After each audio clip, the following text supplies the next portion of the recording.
In this session, I wanted to Pumpfoil 1 minute and track it. I got visited by S1 and this is how it went. So I was tracking with my Garmin watch and then used Telemetry as an overlay, as it wasn't really easy to synchronize it perfectly. The first thing I found out is that the Garmin watch, the GPS is a bit slow. That's why for the start, and also you can see it in the end of each Pumpfoil, it's not that precise, which is of course logical because it's like on small space, different kind of speed, stopping and accelerating. So sadly I didn't make the 1 minute with this run, with the fluid. Several things that were kind of interesting. My wife was more interested in filming the swans and giving them something to eat. They look really great, so I can understand.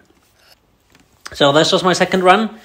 As you can see, it's a bit slow to get the start, but it's interesting to see the heart rate while pumping, also the speed. It seems that the fluid, the pumping speed, or at least the speed I am pumping right now, is like 18 to 19 kilometers.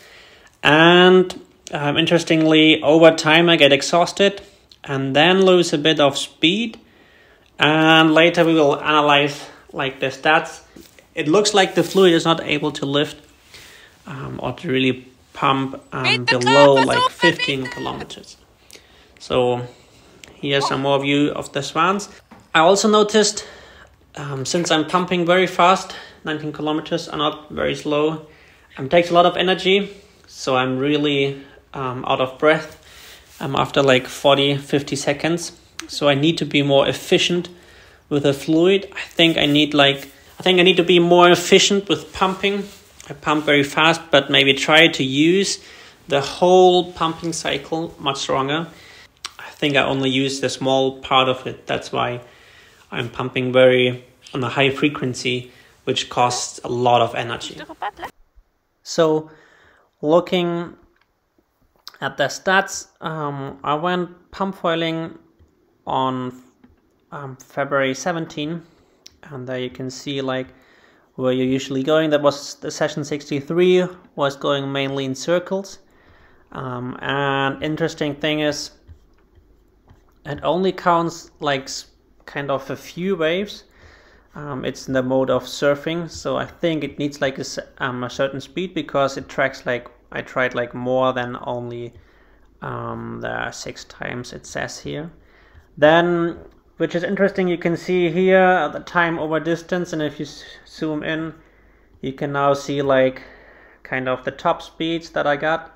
It's like 15, 16, 17, and then this is usually the drop where I stop. So this is not, I think, giving you too much information, but if we go back to the next session, this is the one with the 2 long ones. I can see here how fast I got. 200 meters, not too far. Here I can see the waves with the high speed, which was 19 or 18 kilometers. How long I surfed or Pumpfoiled, all the stats that you can see. And then here's something interesting. If I take a look at this one, these were the first few attempts, and here it drops like kind of at 16 kilometers, and here it drops at like 15. So to me it looks like the fluid needs like at least the speed of 15 kilometers to be able to pump and to be able to glide. So here where it drops. So it would be interesting in the future to see what the pumping speeds of like other wings are, like for example the Curve XXLT that I used in the past. And I think this might be quite slower. All in all, it's interesting, but I don't know to make a lot of sense out of it. If you make more sense out of it, I'm happy to hear your feedback. It's interesting to track it, I guess, especially when you go into waves. or if you go kiting, then it's, I guess, much more interesting.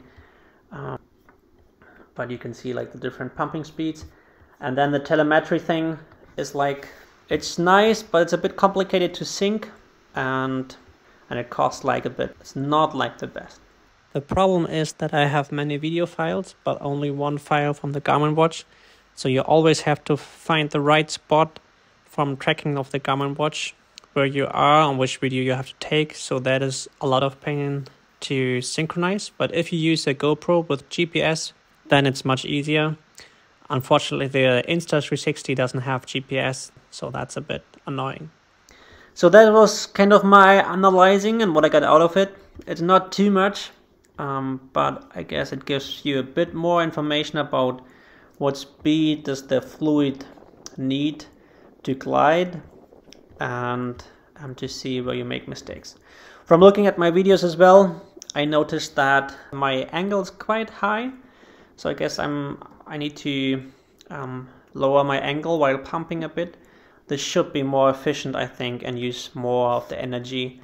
Will create, I guess, a bit less drag. So thank you very much for watching.